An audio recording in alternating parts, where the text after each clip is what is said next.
dia, boa tarde, boa noite, meu povo. Olha nós de volta aqui. E hoje a gente tem uma convidada maravilhosa que vai trazer muito conhecimento a respeito da saúde psicológica, tá? Hoje a gente apresenta e recebe aqui com muito carinho Sheila, inclusive minha neuropsicóloga, gente. Oi, Val, bom dia, tudo bem? Olá, pessoal, tudo bom com vocês? Sheila é uma psicóloga com formação específica em neuropsicologia, que vai estar falando um pouquinho hoje, se apresentando, falando um pouco sobre ela, sobre sua vida, como é que você... Quantos anos você tem? Vamos começar pelo começo, né? O seu nome, quantos anos você tem, se você tem filhos, casada, solteira, e o que te levou para a área da psicologia. Tá bom. Bom, primeiramente quero agradecer o convite, é um prazer estar aqui com vocês. Eu sou a Sheila, tenho 47 anos, sou psicóloga, especializada em neuropsicologia também. Sou casada, tenho um filho de 8 anos. O que me levou à psicologia, na verdade eu me formei faz muito tempo, né, mais de 20 anos. Eu iniciei a psicologia com 17 anos. Na época, eu gostava muito de conversar com minhas amigas, assim, todas me procuravam para contar os problemas delas. E aí todas falavam que eu tinha muito perfil assim, para ser psicóloga, e eu comecei a gostar muito dessa ideia, e aí por isso eu acabei indo para o curso, né, de psicologia. Só que o destino meio que mudou meus caminhos ali, porque quando eu estava no segundo ano da faculdade, eu entrei em uma indústria farmacêutica para trabalhar, acabei ficando lá por 14 anos. Então eu me formei na faculdade, mas eu não atuei na área de psicologia. Então eu acabei indo para a área de propaganda, né, propagandista de indústria farmacêutica, onde eu visitava médicos. Só que na maior parte do tempo, eu trabalhei durante 15 anos como propagandista, mas na maior parte do tempo eu trabalhei na área de saúde mental. Então o tempo todo assim, eu estava em contato com isso, né, com a saúde mental. Eu trabalhava com medicamento para depressão, para ansiedade, antipsicóticos. Então eu sempre estive envolvida com essa área psicológica e psiquiátrica, né? E há uns 2 anos atrás, eu decidi investir mesmo na minha carreira de psicóloga e comecei a atender, né? E conciliei com o meu trabalho de propagandista. Então, eu comecei na parte de psicologia clínica, atendi alguns pacientes particulares, online, principalmente depois da pandemia, que essa área cresceu muito, né? A demanda aumentou demais, por conta da saúde mental prejudicada, né? E em 2022, o meu filho, que estava com 5 anos, ele foi diagnosticado com transtorno do espectro autista. Nível 1, suporte, né? É um pouco mais difícil de diagnosticar, porque eles não têm tantos prejuízos, mas o isolamento social sempre esteve presente na vida dele, essas características também. Então eu já desconfiava, mas ele recebeu o diagnóstico em 2022. Aí começou a me surgir o interesse em trabalhar também nessa área de transtorno do neurodesenvolvimento. Então eu entrei na pós, né, de neuropsicologia, me formei e aí saí do serviço de propagandista, pedi demissão e estou 100% agora focada na psicologia e na neuropsicologia. Então atualmente eu trabalho com psicoterapia e também com avaliação neuropsicológica. Ah, legal. E aí o seu filho, então, quando você teve seu filho, você ainda era da área farmacêutica? Ainda trabalhava com propagandista. Sim, que fazia a divulgação dos remédios todos para Saúde mental. Saúde mental. Era para os psiquiatras que você trabalhava, né? Exato. Certo. E aí nesse tempo você já tinha seu filho? Sim, meu filho nasceu em 2016, eu trabalhei até julho de 2023 como propagandista, mas eu comecei a conciliar com o trabalho de psicólogo em 2022. Certo. E aí foi quando você começou você foi voltada para a área mesmo, embora você já tivesse formação há muito tempo, mas você foi para a prática da profissão. Após descobrir que seu filho tinha o transtorno autista ou não? Foi antes, e daí com o seu envolvimento novamente na área da psicologia, você começou a perceber que o seu filho tinha algum transtorno? Foi um pouco antes que eu comecei a atuar com a psicoterapia, mas foi quase que simultâneo. Eu acho que eu iniciei em fevereiro de 2022, em abril meu filho recebeu o diagnóstico, e aí começou a me surgir essa vontade, né, de fazer o curso de neuropsicologia, mas eu fui iniciar o curso em agosto de 2022, então já demorou um pouco para eu iniciar. Mas foi meio que um ligado ao outro, uma coisa ligada ao outro. E como que foi a sua reação? Assim, mesmo você trabalhando há tantos anos na área da psicologia, uma coisa é falar do vizinho, outra coisa é falar de dentro da nossa casa, né? Como é que foi para você a descoberta? Tudo bem, é suporte 1, né, que a gente sabe que tem uma dificuldade maior. Como que foi para você? Como você reagiu com toda essa situação? Porque uma coisa é o vizinho, outra coisa é dentro da nossa casa. É verdade. Então, assim, surpreendentemente eu não fiquei tão abalada, porque quando ele tinha 1 ano de idade eu já desconfiava que ele tivesse algo de diferente, porque com 1 ano ele já começou com muitos hiperfocos, então ele, de 1 ano a 2 ele teve hiperfoco com ventilador, ele não podia ver um ventilador na frente, que ele ficava parado, horas ali olhando.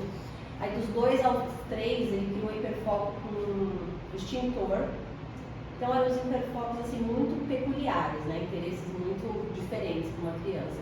Depois ele teve interesse com sabe aquelas plaquinhas de um homenzinho correndo que tem uma saída de emergência? Sim. Aí ele criou hiperfoco por essa plaquinha também, ele não podia ver essa plaquinha em lugar nenhum, que ele ficava lá alucinado. E sempre assim, hiperfocos muito peculiares, então eu já achava ele uma criança diferente. Aí dos 2 aos 3 ele também teve hiperlexia, que é um interesse muito grande por letras e números. Então com 2 anos ele já começou a decorar o alfabeto. Nossa. E aí a gente comprou um alfabeto NVA para ele, vinha todas as letras, os números, aí ele já foi decorando tudo. Com 3 anos ele já começou a montar palavrinhas, 3, 4 anos ele escrevia as palavrinhas com aquele alfabeto. E aos 5 anos ele se alfabetizou sozinho. Então assim, eu já via nele algo de diferente, né? E assim, quando ele chegou nos 4 anos, ele começou a apresentar umas dificuldades com a questão social, né? Com a interação social. Então se a gente descia no condomínio do prédio, ele já não queria brincar com muitas crianças ao mesmo tempo. Se a gente fosse numa festa, no aniversário, ao invés de ficar junto com as crianças, ele ficava mais isolado, ficava atrás dos hiperfocos dele. Então, assim, nossa, muitas situações aconteceram. A gente estava no buffet infantil, ao invés de brincar, ele queria ficar olhando os extintores. Então, a plaquinha de homem correndo. Ele falava, homem correndo, homem correndo. Então, eu já vi ali uma situação muito diferente, né? Mas, na verdade, da família, eu fui a única que percebi, né, que ele tinha algo ali, talvez alguns transtornos, no mais, assim, ninguém... Quantos anos ele tem agora? Agora ele está com 8. 8 anos. Sim. E se você viu alguma... Porque assim, as pessoas falam assim, mas o autismo, ele pode ter uma alteração de comportamento, de desenvolvimento? Sim, pode ter. Qual que foi o nível de desenvolvimento dele nesse aspecto?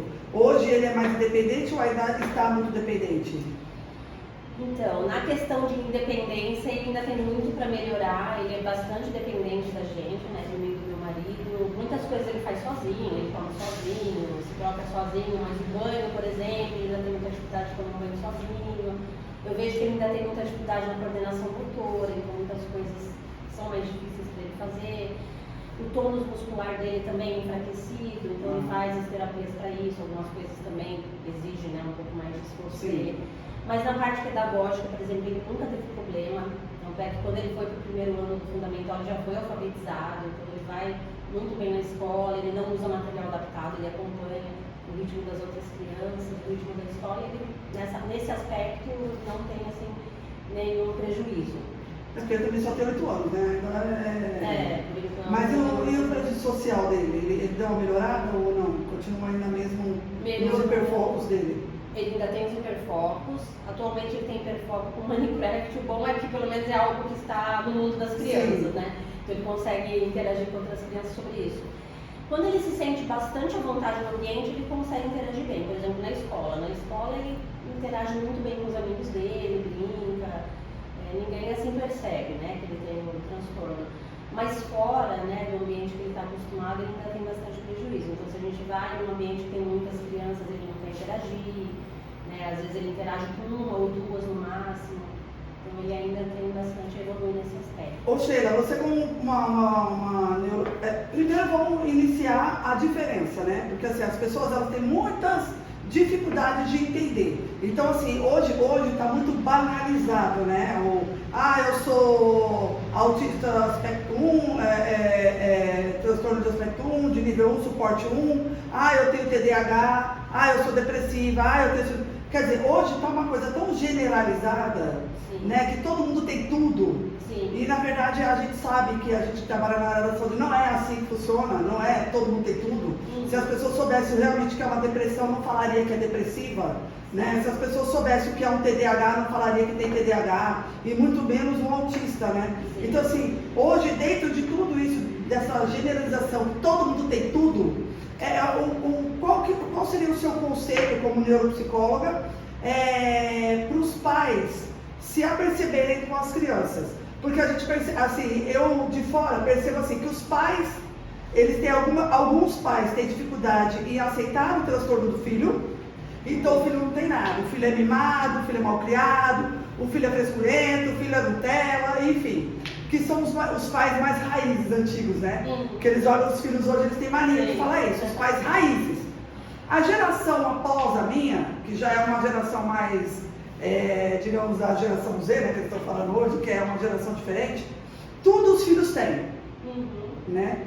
E de certa forma a gente vai vendo uma geração se apoiando num diagnóstico que nem tem, né? Eu conheço uma pessoa que aliás, conheço várias crianças e adolescentes que não tem nada, que tipo assim, pode até ter alguma coisa ou outra, mas assim, nada disfuncional, nada de transtorno, né? Porque o transtorno é porque causa um transtorno, uma dificuldade para a pessoa. Então a pessoa tem que entender primeiro o que é o transtorno, né? O transtorno do TDAH, o transtorno do aspecto autista, é porque gera um transtorno pra gente, então isso é um transtorno. E aí a gente percebe, às vezes eu vejo adolescentes que falam, não, porque eu estou tratando o autismo no suporte 1. Por quê? Ah não, porque o meu neuro ou minha psicóloga falou que eu tenho. Sim, mas como assim? Você não fez nenhum tipo de teste, você não passou no neuropsicólogo, nem nada? Não. Tá, mas o que você está tratando então, necessariamente? Então o que eu vejo hoje, as pessoas muito sem conhecimento, se apoiando num pré-diagnóstico que não foi o neuropsicólogo que diagnosticou, foi um suposto diagnóstico dado simplesmente por eu fui lá e falei como me comportar, e a pessoa simultaneamente fala, não, então você deve se enquadrar dentro desse aspecto, né, dentro desse transtorno. E aí eu quero que você explique para eles qual é a diferença entre um psicólogo, um neuropsicólogo, um psicopedagogo e um neurocirurgião, um neurologista e o psiquiatra. Que há diferença entre esses níveis, né? Que depois a gente, com todos, às vezes a gente não para de estudar nunca, né? A gente vai entendendo que cada um tem que ter a sua posição e que nós temos que buscar um caminho certo para que a gente possa tratar o certo. Porque, por exemplo, essas pessoas que eu converso, que eu falo, elas estão tratando coisas que elas nem têm certeza se têm. Né? E aí, só para vocês entenderem, o que aconteceu? Eu, na verdade, levei o meu filho mais novo para Sheila fazer, porque a Sheila, como neuropsicóloga, que é a pessoa apta e competente para gerar um diagnóstico, para gerar um laudo com um suposto diagnóstico, e aí ela vai explicar os passos para que vocês entendam. E aí eu levei o meu filho lá. Por quê? Porque vocês ouviram tudo que ela falou sobre o filho dela? Basicamente é o comportamento do meu filho mais novo. Então meu filho, ele tinha hiperfoco naquele cubo mágico, depois no Minecraft, que ele zerou, né? E aí depois no xadrez, e tudo que ele faz, o meu filho, ele cria um hiperfoco.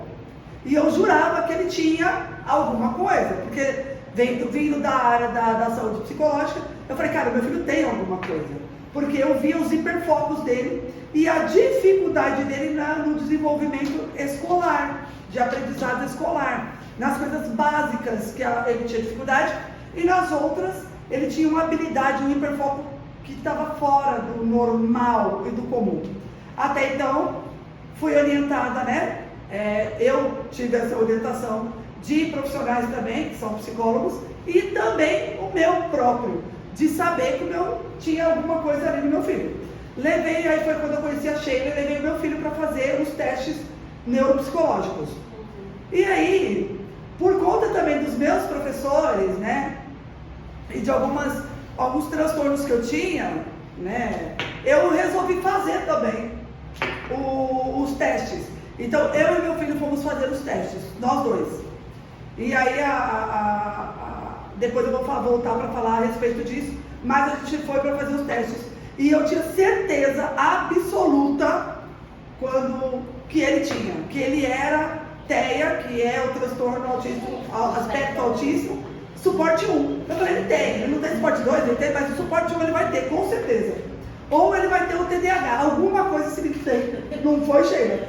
E aí o resultado foi uma surpresa, né? Foi, porque daí a gente fez o resultado dele, gente, e ele não tem. Então, assim, por que eu tô falando pra Sheila falar sobre isso? Porque tem mães e pais que tratam os seus filhos achando que os seus filhos têm algo, quando na verdade não tem, né? Porque o meu filho não tem, ele tem sim, a Sheila vai falar um pouco do que saiu no laudo do diagnóstico dele, ele tem sim alguma dificuldade, porém nada de transtorno que viesse ser o que eu achava, nem TDAH, nem aspecto autista, suporte 1, de nada. Então assim, eu fiquei surpreendida com o diagnóstico dele, e aí fiquei surpreendida também com o meu diagnóstico, e depois a gente vai falar sobre isso. Então eu queria que você orientasse as pessoas, porque é sobre isso, sobre esse movimento, sobre o pai achar que o filho tem alguma coisa, e às vezes o filho se escorar nessa situação para poder tomar vantagem. E a gente como mãe acaba não desenvolvendo o nosso filho corretamente, porque a gente acredita piamente que ele tem algum problema, quando na verdade não tem nenhum. Então olha só, você cria duas situações ruins para você. Você cria uma situação como mãe, de ficar extremamente preocupada, e de certa forma, de super proteger essa criança, e não desenvolvê-lo. E você cria um prejuízo no teu filho de não desenvolvê-lo, porque você cria uma circunstância sua, e não da criança. Então você pode falar um pouco, resumidamente, sobre tudo isso, Sheila, para o pessoal? Vamos lá. Então, primeiro assim, falando um pouquinho da diferença, né, de cada atuação. O psicólogo, ele vai trabalhar nos aspectos emocionais do paciente, né? Então, assim, trabalhar os contextos, traumas de infância, todos aqueles contextos que trouxeram prejuízos emocionais para o paciente. A neuropsicologia já é um nicho diferente. A gente trabalha basicamente a neurociência, que são os aspectos cognitivos do paciente. Claro, existem aspectos emocionais que podem alterar um pouco os aspectos cognitivos, né, que são as funções cognitivas, que envolvem o quê? Atenção, memória, funções executivas, que é o controle inibitório, que é a capacidade de conter impulsividade, a flexibilidade cognitiva, que é a capacidade que a gente tem de mudar nossas opiniões, nossos pontos de vista. Então, todas essas funções cognitivas, elas podem ser alteradas também pelos aspectos emocionais, mas o neuropsicólogo ele vai ter esse olhar para a parte cognitiva. O neurologista, que aí é o meu médico, normalmente eles trabalham a parte neurológica, que está um pouco ligada à parte orgânica, e também os processos neuronais. Então, por isso que os transtornos no neurodesenvolvimento foram um pouco da neurologia também. Porque foi comprovado também que no autismo, por exemplo, existem algumas alterações neuronais, no TDAH. Então, por isso que o neurologista ele está apto também para atender esse perfil de paciente. E o psiquiatra já está mais ligado às doenças psiquiátricas, no caso a depressão, a ansiedade, transtorno bipolar, esquizofrenia, e também eles atendem pacientes com transtorno do espectro autista e o TDAH. Que também está lá mais para medicar, no caso. Isso, os médicos, eles têm essa função Sim. a mais, que seria do uso da medicação e também de dar um laudo legalizado. Porque aqui no Brasil, nós psicólogos não temos esse poder de dar um laudo e fechar um diagnóstico com o paciente. Então, assim, quando a gente faz um trabalho, né, de avaliação, como no meu caso, avaliação neuropsicológica, eu chego a uma hipótese diagnóstica. Com essa hipótese, eu entrego o laudo, né, o relatório, e o paciente precisa ir ao médico para validar esse relatório e esse diagnóstico. Então, o médico ele vai dizer, não, concordo realmente, né, com o que o neuropsicólogo colocou, fecha o seu diagnóstico em TDAH, ou em TEA. Ou não concordo, não acho que tem a ver, não vou fechar. Então, precisa partir de um médico, né, fechar esse diagnóstico. E qual seria a metodologia, tipo, desse neuro? O neuro, por exemplo, eu vou pegar o meu laudo e vou levar para o neuro.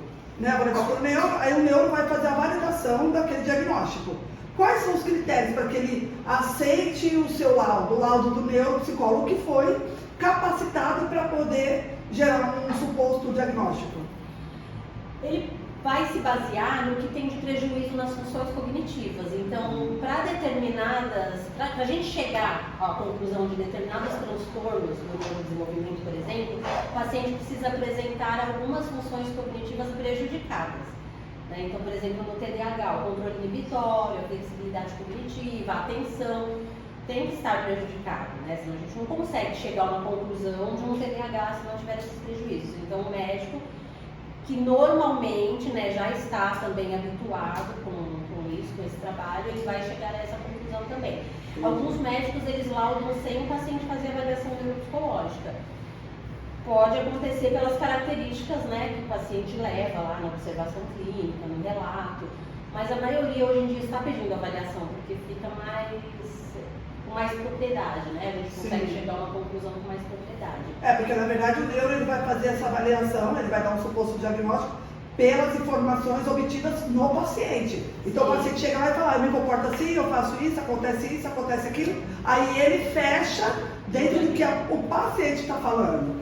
Agora, os testes neuropsicológicos, não, é um teste, né? Sim. Na verdade não é uma suposição de fala. É um ato, gente, de prática, de fazer. Então, isso gera um diagnóstico muito mais apropriado, porque tanto cognitivo quanto de qualquer outro tipo de transtorno, por conta das atividades, né? Porque são várias atividades. Sim, exatamente. São muitas atividades propostas, né? Muito voltadas para a parte pedagógica.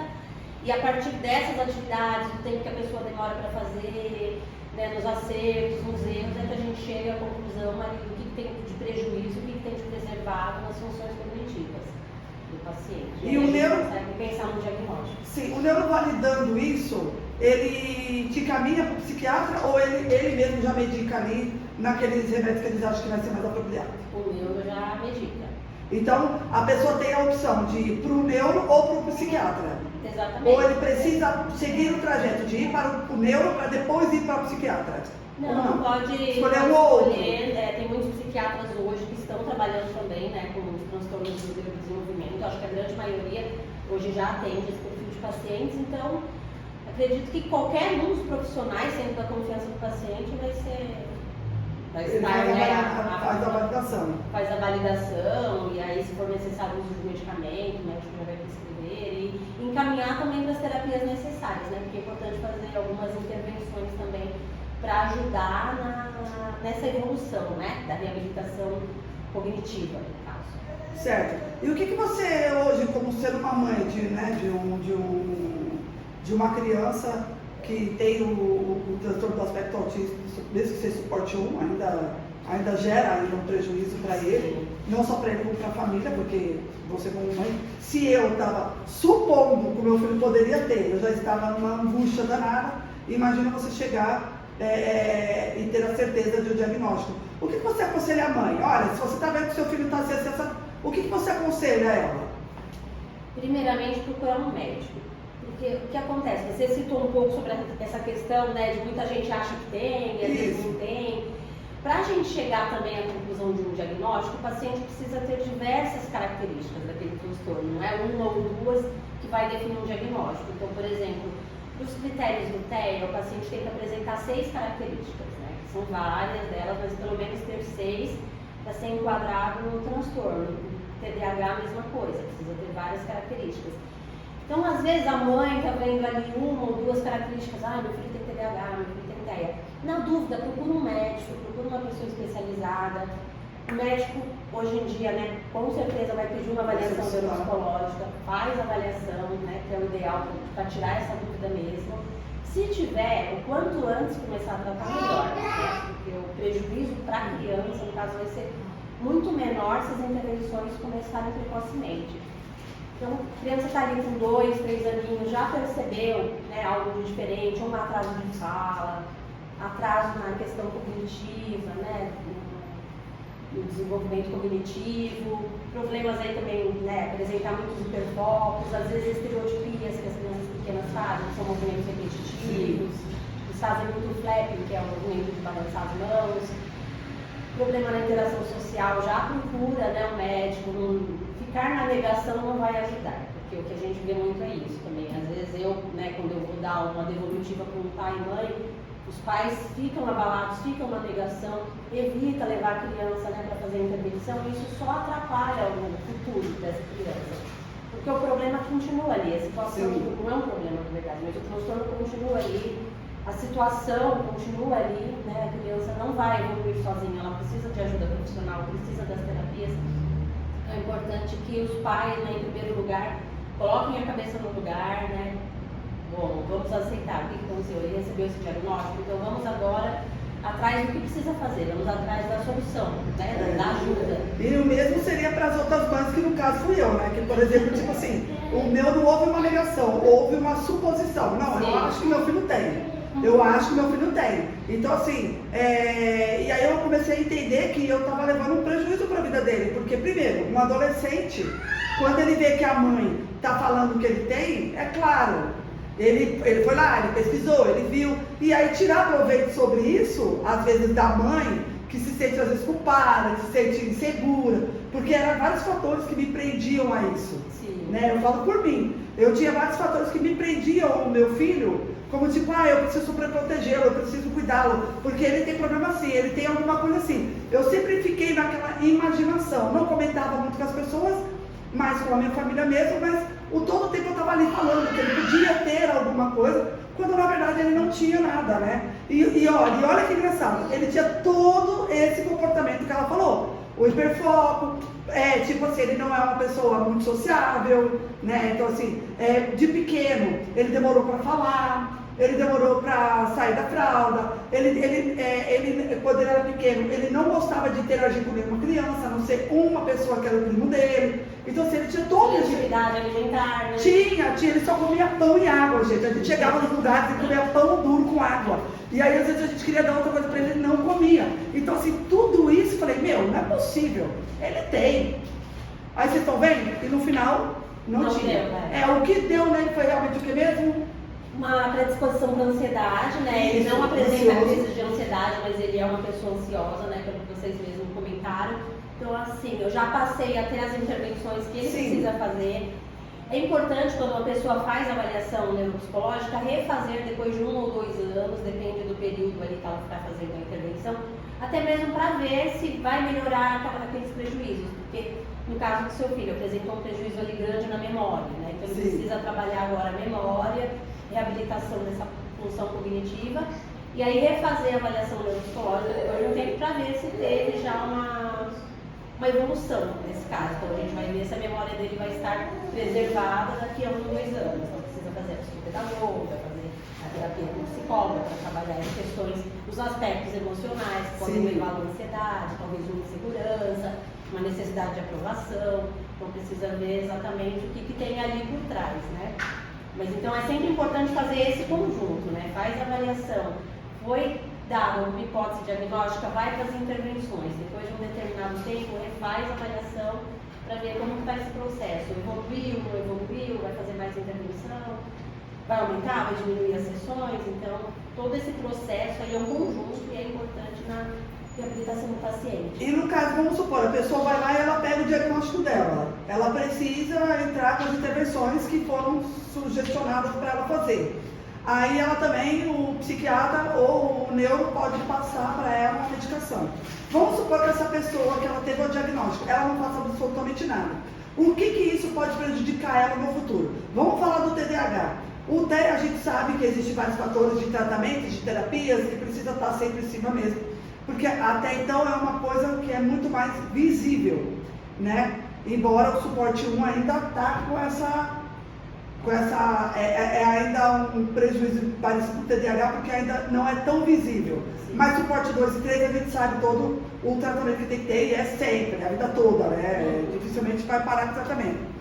Aí a pessoa, ela simplesmente não vai lá, ela não faz, ou ela tem o diagnóstico, ou ela não busca esse diagnóstico, ela não trata. Quais são as consequências que isso pode acarretar para ela na vida dela futuro? Pode gerar uma depressão maior? Pode gerar, tipo, sei lá, a pessoa... O que isso pode gerar na vida da pessoa com um prejuízo muito maior quando ela não busca esse diagnóstico e quando ela não tem esse tratamento que são direcionados para ela fazer? O TDAH, ele traz prejuízos para a vida da pessoa praticamente todos os dias. dias, né? Porque a pessoa tem uma dificuldade na organização das ideias, uma dificuldade em organizar o dia também. Então, normalmente inicia uma tarefa, tem dificuldade de terminar, inicia um curso, tem dificuldade de terminar, se atrapalha no trabalho, porque começa a fazer as atividades, não terminam, tem problema com o horário normalmente, chegam atrasados nos lugares. Então, assim, claro, nem todos vão ter as mesmas características, mas é um conjunto, né, de características que prejudicam na vida, esquece compromisso, esquece as coisas. Então, assim, o prejuízo que traz para a vida, principalmente da carreira da pessoa, para a vida acadêmica, para a vida profissional e até mesmo nos relacionamentos, né, prejudica demais. Então, levar a vida, né, com esses prejuízos complica, porque a pessoa pode desencadear uma ansiedade, porque traz uma frustração para a própria pessoa. Então, a pessoa se programa para naquele dia fazer determinadas coisas. Ela não consegue fazer praticamente nada, porque ela se enrolou ali o dia todo tentando fazer aquilo e chegou à noite, ela não fez nada, está extremamente exausta, porque sim, o TDAH ele traz também uma exaustão gigante, né? Então a pessoa fica frustrada porque está exausta, não fez o que precisava fazer, e isso vai gerando aquela ansiedade. Então a pessoa pode ser diagnosticada com burnout, com depressão, com ansiedade, além de todos esses prejuízos aí no dia a dia, né? Dos esquecimentos, perder pertences, às vezes perde celular, já traz prejuízo financeiro. Mas e aí, tipo assim, então a pessoa, vamos supor, a pessoa quando tá lá, mais velha, ela tem um burnout, ou senão ela tem uma depressão profunda, pode ser ocasionado por duas vertentes. Pode ser, sim, por uma questões emocionais, e pode ser também relativamente causado pelo TDAH. Pode sim. Por isso a importância. Por isso a importância do diagnóstico, né? Para você saber de fato o que você está tratando. Porque, vamos supor, a pessoa chega lá, ela não sabe que ela tem o TDAH, ela não sabe que ela tem outro transtorno. E aí chega uma fase, ela tem uma depressão profunda, ou tem um burnout. E aí ela vai procurar um psicólogo. Chega lá no psicólogo, ela vai tratar o quê? Porque nós tratamos o quê? A gente trata comportamento e sentimentos, emoções. Sim. E aí a psicóloga vai receber esse paciente, até mesmo porque já tem uma idade, você vai tratar ela o quê? O emocional dela e o comportamento dela. Exato. E aí a gente não tem a certeza se ela tem o TDAH ou não, porque não foi buscado isso. Não foi, e às vezes um profissional que está tratando aquela pessoa naquele momento, ela não vai falar, não, você fez o teste do TDAH para ver se você tem TDAH? A maioria dos profissionais não perguntam isso. Sim. Por quê? Porque a pessoa já tem mais de 40 anos. Ela está ali passando por uma depressão. Então pode ser ocasionada, vamos tratar o emocional dela, porque esse emocional dela é por conta da decorrência da vida, das coisas que aconteceram. Vamos tratar isso. Não vai pensar, você precisa fazer um teste para saber se você tem TDAH ou não. Você entende tudo isso? Então, assim, são coisas que vão atribuindo e que se a gente não tem esse diagnóstico, então, assim, cara, o que eu te aconselho? Se você tem alguma suposição, vai buscar o diagnóstico por um neuropsicólogo. Aí ou vai no psicólogo, ou não vai no neuro, vai no psiquiatra. Não vai direto no psiquiatra. Eu não aconselho. Eu nunca aconselho ninguém ir direto ao psiquiatra. Por quê? Porque primeiro você vai estar tomando a medicação sem ter a certeza do que e para que é. Busca um profissional, fazem os testes. Eu vou falar por mim, gente. Eu passei a minha vida inteira, com 47 anos, fui diagnosticada com TDAH, hiperatividade, que foi mais depressão, e qual o outro? Era síndrome do pensamento acelerado.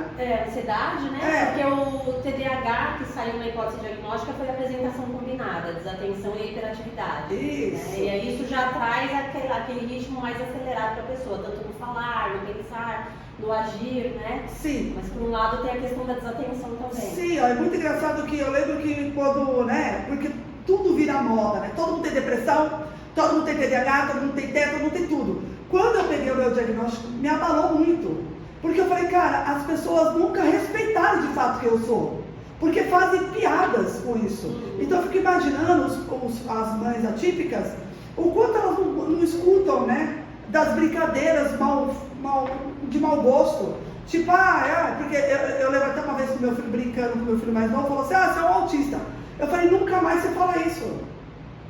Porque o transtorno que isso causa, tanto para a pessoa quanto para familiares, é tão difícil para você estar brincando e desenhando com o problema das pessoas. Eu não aceito isso. E quando eu peguei de fato ali, né, porque daí então, voltamos lá para o diagnóstico do Gustavo, ela pegou primeiro o diagnóstico do Gustavo e falou. E aí a gente entendeu que o Gustavo só tinha ansiedade, e realmente ele sempre teve ansiedade, e que tudo que causa para ele é a ansiedade, que causa todos os outros fatores que ele tem. Mas quando ela leu o meu, e aí eu tive de certa forma certeza de que realmente eu nasci, ninguém tem TDAH, ninguém adquire TDAH na vida. A gente nasce, tá? Só para vocês saberem. Exatamente. A gente nasce com o transtorno, assim como tem todos os outros. A gente nasce com esse transtorno. E cara, e assim, saber que no passado não se tinha isso, né? Não se tinha esse conhecimento. Não tinha nada. E assim, eu apanhei por causa da escola, eu ficava de castigo, eu sofri muito bullying na escola, por conta também de eu não lembrar, de esquecimento. Até hoje, né? Até pouco tempo atrás, eu recebia muito assim, você nunca lembra o meu aniversário, porque você não se importa, porque você não liga, porque você não me dá o valor que eu mereço. E quando na verdade nunca foi isso, gente. E quando eu peguei esse diagnóstico, isso me trouxe um impacto tão grande que eu falei, peraí, a minha vida inteira eu recebi crítica, eu fui julgada por um problema que eu sempre tive e que nunca as pessoas respeitaram. Que era engraçado, porque algumas dessas pessoas que nunca me respeitaram quem eu sou, falavam, você tem o quê? Você tem TDAH agora? Você tá com TDAH. Tipo, eu me senti tão ofendida, tão excluída naquele momento. Mas o TDAH, ele faz isso com a gente. Ao mesmo tempo que eu trago isso pra mim e eu crio uma intensidade naquele sentimento, no outro dia eu já não lembro mais. E eu toco a minha vida. E faz sentido, né? Então, assim, a partir do momento que você recebe, né, uma hipótese diagnóstica, faz todo sentido. Por isso que lá na infância eu me comportava dessa forma. Sim. Eu não conseguia ficar parada, eu ia num ambiente que eu tinha que ficar sentada, não conseguia. Ninguém entendia por quê, nem eu entendia, né? E começa a fazer sentido. E aí eu até falei pra minha psicóloga, né? Que a minha psicóloga é outra. E aí eu falei pra ela falou, como você tá sentindo? Eu falei, cara, a princípio eu fiquei com raiva. Fiquei com raiva dos outros, fiquei com raiva das pessoas que nunca respeitaram de fato quem eu sou. E que absurdo isso. Me senti lesada, me senti ofendida, me senti, sabe, assim, prejudicada mesmo, porque é uma dificuldade muito grande, Então eu esqueço compromisso, gente. Eu não fui no casamento da minha prima, porque eu esqueci. Quantas pessoas importantes da minha vida, eu esqueci de aniversário, eu esqueci do compromisso, de comparecer, de lutar, Por quê? Porque eu esqueço. Mas você esqueceu de propósito? Não. Eu esqueci porque aí agora eu entendi o porquê que eu esqueci. E o pior de tudo, eu me torturava depois. Porque a pessoa vinha me cobrava, me apontava o dedo na cara. E aí eu ainda me sentia mal. Eu falava, meu Deus, né? Gente, como eu sou uma pessoa horrível. Meu Deus, eu esqueci isso. Então assim, cara, eu me torturei por muito tempo na minha vida. E aí quando você me trouxe isso, eu falei, caraca, velho, por que eu fiz isso? Eu deixei as pessoas fazerem isso comigo. E eu fiz isso comigo. Então assim, se você tem uma possibilidade, por isso que eu acho que é importante buscar o diagnóstico. Para que você não carregue para a sua vida outras coisas futuras, como ansiedade, depressão, né? Se menosprezar ou se não se julgar por você não ter feito aquilo. Então assim, para mim foi uma coisa assim, que naquela hora, durante uns 2 dias eu fiquei com aquilo na minha cabeça, chorei, fiquei com raiva. E enfim, foi assim um misto de emoções que eu vivi. E aí depois eu fui falando, tá tudo bem. Você sobreviveu até hoje. Tá vivo até hoje, né? E o melhor de tudo, você chegou em lugares que pessoas normais e comuns nunca chegaram e talvez nunca cheguem. Então o seu diagnóstico não determina quem você é. Então também o que os outros pensam a seu respeito também não determina quem você é. Então segue em frente. Só vai buscar agora meios para que você fique mais tranquilo e não se julgue. Porque tá tudo bem se eu esquecer. E se alguém falar ou reclamar, é problema de alguém, não é sobre você. Então assim, eu trato muito isso com a minha psicóloga, sobre isso, porque, cara, é muito surreal. Então eu entendi outra coisa também, Sheila, que eu fui buscar essa questão do meu filho, para que ele não passasse pelo que eu passei. Né? Dessas cobranças, dessas situações, né? E agora eu estou aí no processo de aceitação, de tomar remédio, porque é uma coisa que pra mim é muito difícil, eu não aceito, porque eu falo, cara, eu tenho 47 anos, eu sobrevivi até agora. Só que é o que a minha psicóloga falou, ela falou, o que você falou, Val? Que você sobreviveu. Tá na hora de você viver. E parar de querer sobreviver. Né? Sem prejuízos. Né? Então, assim, o quanto é importante, gente, a neuropsicóloga foi na minha vida. Você foi muito importante na minha vida, porque foi um divisor de águas. Né? A minha antiga psicóloga, que era a Andressa, ela sempre falava pra mim, Val, olha, você precisa fazer o teste. Val, você precisa fazer o teste. Porque eu falava pra ela, tá, mas você não pode falar? Ela, Val, eu sou sua psicóloga, eu vejo traços em você, mas eu não tenho autonomia e autoridade para te diagnosticar da melhor forma possível. Nós precisamos buscar de fato o seu diagnóstico. Né? Eu tive um professor na faculdade, que é o professor Dandan, ele vai vir aqui também, gente, ele é maravilhoso. E ele falava para mim, Val, olha, eu vou te falar, você não tem só o TDAH. Você vai ter outros transtornos aí também, outros prejuízos também que trazem aí para sua vida. E ele falou, vai fazer o teste. E, então assim, tipo, por quê? Para entender que na faculdade, eu tive que superar muitas dificuldades, sendo que eu teria direitos a isso, né? Eles não é que eles olhariam para mim e ia facilitar a minha vida, mas eles entendem, sim, algumas dificuldades que eu tenho, e que são muitas, né? São muitas. Então eu tive professores maravilhosos que me... Val, presta atenção. Val, olha, vai fazer. Por quê? Porque quando era na hora de escrever, eu não escrevo. Eu não consigo fazer um laudo. Mas quando tiver que falar, eu vou falar. Eu não lembro termos técnicos de jeito nenhum. Eu não consigo lembrar. Porque eu sou prática. Tudo pra mim é muito na prática. Vamos fazer. E se tiver que ser na prática, cara, ninguém me alcança. Eu vou que vou. E olha, pra vocês saberem também, o seu marido é TDAH, né? Meu marido, ele também foi diagnosticado com TDAH. Pois é. E aí o marido dela com TDAH é totalmente oposto a mim. Fale um pouco sobre essa diferença do TDAH que tem a hiperatividade e do TDAH que é mais calmo, mais devagar. Desatento. Bom, meu marido também, assim, fui eu que graças a mim, eu não cheguei a fazer o teste nele, mas eu que levantei, né, a hipótese do TDAH, porque logo que a gente começou a namorar, eu comecei a perceber muitos prejuízos de desatenção nele. Ele chegou a perder 2 iPads da empresa que ele trabalhava em 3 meses. Eu falei, meu Deus, isso não existe, como que a pessoa perde? Ele colocou em cima ali daqueles negócios que você pega o negócio do Zona Azul, ele estava em Osasco, ele foi tirar... eu sei que perder celular assim. Aí ele também, ele esqueceu o celular no banheiro de restaurante. Aí o outro iPad ele esqueceu, ele também foi propagandista, ele esqueceu numa clínica médica, na recepção. Aí uma hora depois voltou lá, cadê o iPad? Já não estava. Então ele, né, se arrastou também na vida com esse monte de prejuízos. Aí um fator que é importante, é avaliar a infância também da pessoa, né? Ninguém, como você mesmo falou, ninguém desencadeia o TDAH na fase adulta. Então, esses prejuízos estavam presentes na infância? Sim. Então, conversando com ele, na infância era desatento, também tinha dificuldade de prestar atenção nas aulas, dificuldade de concentração, não parava quieto. Aí eu fui avaliando, você precisa buscar uma avaliação neuropsicológica. Aí fez a avaliação, de feito, deu lá o TDAH.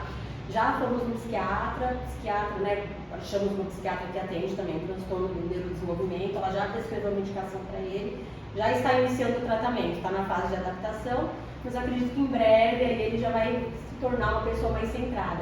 Ele não tem esse ritmo da hiperatividade, né, a diferença que você tem, por exemplo, de ser mais agitada, falar mais rápido, ele já é mais lento, ele já tem aquele perfil do TDAH que perde o raciocínio com muita facilidade, quando ele está falando, ele esquece as palavras, fala de uma forma mais lenta, então assim, a velocidade de processamento dele é muito lenta, que é um fator também do TDAH, um prejuízo na velocidade de processamento, a pessoa demora mais para iniciar as tarefas, né? Por isso talvez que desista no meio do caminho, porque como a velocidade de processamento está prejudicada, quando está fazendo um exercício, uma atividade que exige muito esforço mental, a pessoa já desiste, porque não quer ter esse esforço. A minha psicóloga falou para mim assim, né? Eu falei para ela, às vezes ela falou para mim, eu falei, cara, eu sou muito sem paciência.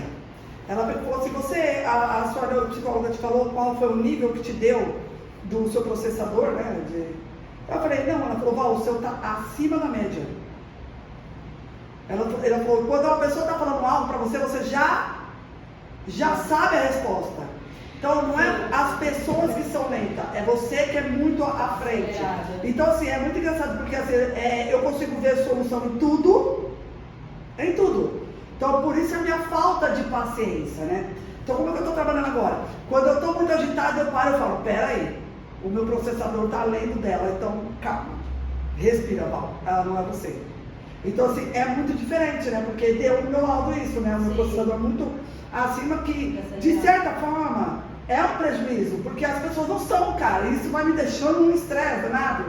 É muito difícil. E aí pode se tornar uma pessoa muito impulsiva também, Total. de repente, né? De tomar muitas atitudes sem pensar, falar muitas coisas sem pensar. Que aí é o controle inibitório muito prejudicado. A pessoa não tem a capacidade de conter a impulsividade. E tudo isso, né? Com as intervenções mais a medicação, a pessoa consegue entrar num ritmo mais centrado. Eu tenho uma paciente que eu trabalho a psicoterapia com ela tem 50 e poucos anos. E ela me contando a vida dela, eu comecei a desconfiar também que ela tinha um TDAH. E eu falei pra ela, eu acho, né, que talvez você tenha um TDAH. Você tinha esses prejuízos na infância e tal? Ah, tinha. Iniciei 4 faculdades também depois, na juventude, não terminei. Ah, no trabalho eu me enrolava toda. Aí foi diagnosticada com burnout em 2016. Aí eu falei, procura um médico, pede um encaminhamento para avaliação neuropsicológica, vai fazer uma avaliação. Dito e feito. Foi no médico, pegou um encaminhamento, fez a avaliação, deu a hipótese de diagnóstico do TDAH, já está em tratamento, já está usando a medicação. E assim, para ela também foi um divisor de água. Ela falou, meu Deus, mas assim, hoje eu consigo entender por que eu me comportava daquela forma na infância, na adolescência, na juventude. Eu não conseguia me controlar no trabalho. Eu chegava no trabalho, eu me enrolava inteira. As pessoas, 5 horas da tarde, dava o horário de ir embora, as pessoas iam embora, já tinham feito o trabalho, e eu, às 5 horas, eu estava toda enrolada com o meu trabalho. Ela falava, só que eu chegava atrasada, eu não conseguia chegar no horário.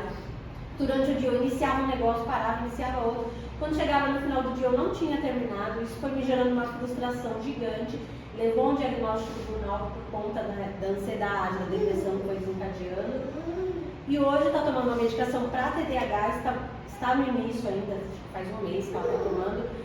Já está se sentindo mais centrada. Ontem mesmo eu fiz uma sessão com ela, ela falou, agora eu estou me lembrando das coisas. Ela falou, nossa, eu lembrei o nome de um remédio que eu tomei, lembrei o nome de não sei o quê, coisas que ela tinha esquecido, ela tinha apagado da memória dela. Mas é muito engraçado, porque assim, ó, se eu fizer uma atividade só, me entedia. Eu não consigo fazer. Por exemplo, eu vou chegar na empresa, eu vou ter que colocar esse copo aqui. Quando é só isso que eu tenho que fazer? Eu não consigo. Eu chego, fico enrolado e não faço. Só que se eu tiver que chegar na empresa e fazer 1000 coisas ao mesmo tempo, eu consigo fazer. Tipo, por exemplo, hoje eu estudo, eu tenho a faculdade, eu tenho a casa, eu tenho a empresa, eu tenho o consultório, eu tenho o podcast, eu faço 1000 coisas ao mesmo tempo, eu consigo. E isso me motiva, me mantém acesa. Se eu fizer uma única coisa, ou se eu ficar em casa, aquilo vai me desmotivando e eu vou ficando triste. Entendi. Olha que loucura. Talvez você precise de um dia mais agitado para não procrastinar, né? Isso. Se você tiver um dia mais calmo, você acaba procrastinando as tarefas. Exatamente, é sobre isso. Uma adrenalina. Eu vivo na adrenalina, tem que viver na adrenalina. Mas é muita loucura. Bom, mas enfim, eu quero que você, se você tiver mais alguma coisa para falar a respeito disso, gente, é surreal se a gente deixar de ficar horas, só que ela tem hora, né? A gente está em uma coração, já deu a hora. Meio-dia. Meio-dia, ela já tem que partir, dar tchau, a dor do parto é dolorida. Nós deixamos ali o arroba dela e vai estar também, né, na publicação lá do YouTube, para que vocês, arroba Psi, Sheila, Sequeira, para vocês buscarem, cara, busca, vai no neuro. Busca um encaminhamento para fazer os testes, né, com a neuropsicóloga. Entenda que o psicólogo atua numa situação, o neuropsicólogo atua em outra situação, o neurologista em outra situação, o psiquiatra em outra situação. Todos eles num conjunto só, para que a pessoa tenha uma qualidade de vida melhor. Entenda isso, cada um no seu quadrado, fazendo aquilo que é melhor pro paciente. Tá? A outra questão também, só para a gente finalizar, é a questão de valores. As pessoas, elas não querem, né? Elas acham que é caro, elas não querem pagar. Então, assim, a pergunta para você é, quanto que vale a sua saúde? Quanto que vale o seu psicológico? Não tem preço, não né? tem preço. Poder levar uma vida de uma forma tranquila, né? Saudável. Eu acho que todo mundo vai ter um prejuízo, pelo menos na vida. Ninguém tem uma vida perfeita. Mas quanto menos prejuízo, melhor. E né, tudo que tiver uma saída, né, uma alternativa para melhorar, é importante buscar. Sim. E aí, se vocês também quiserem deixar alguma pergunta, né, lá no YouTube ou no Instagram, vocês podem fazer a pergunta que eu mando para a Sheila vai respondendo também, para a gente fazer, interagir ali, beleza? Sheila, eu quero agradecer muito você ter vindo. É muito importante isso para as pessoas, para que elas possam ser orientadas da maneira correta. Então eu agradeço, me sinto muito lisonjeada por você ter cedido um tempo para vir aqui e falar comigo e com todas as outras pessoas. Quero que você deixe uma mensagem sua, como pessoa, como profissional, para todos aqueles que vão te ver. Então esse é o momento que eu dou para o meu convidado falar o que ele quiser e da maneira que ele quiser. Só você olhar ali e o tempo é teu. Tá bom. Bom, pessoal, não tenham medo de ir atrás de um diagnóstico, né? Quem estiver, de repente, suspeitando de alguma coisa, vão atrás, é importante. O transtorno, o diagnóstico não é um problema é o não conhecimento, o problema é o negligenciar, né? Não cuidar, não tratar. Então vão atrás, se tiver alguma suspeita, pais também, vê alguma dificuldade na criança, vão atrás, é importante, isso vai fazer uma diferença assim, tremenda na vida da pessoa. Então não tenham medo, busquem sim, né, uma ajuda profissional. Todos esses profissionais que a gente citou são importantes na vida do paciente, cada um vai fazer o seu papel, mas é importante trabalhar esse conjunto, as intervenções, o uso da medicação quando necessário, a reabilitação, a avaliação é primordial para a gente saber o que está prejudicado, porque a partir daí é que as intervenções vão ser feitas. Então, está um prejuízo na atenção, na memória, a psicopedagoga vai trabalhar a reabilitação da atenção e da memória, então é importante ter a avaliação para a gente saber o que precisa ser trabalhado no paciente, tá? Hoje tem muitos convênios também que atendem, então busquem da melhor maneira possível, mas não deixem isso passar, não negligenciem, tá? Sim. Essa é a minha mensagem. Gente, é isso, Sheila. Muito obrigada. Muito obrigada. Adorei. E é isso, gente. Quero agradecer aí vocês também. E você que tem aí uma história, que seja um profissional também aí, que possa vir aqui agregar na vida das pessoas, ou com a sua área profissional, ou com a sua história de vida, vem. É só vir aqui participar aqui dessa corrente do bem, transformando para transformar. Beijos para vocês. Fique com Deus. Beijo.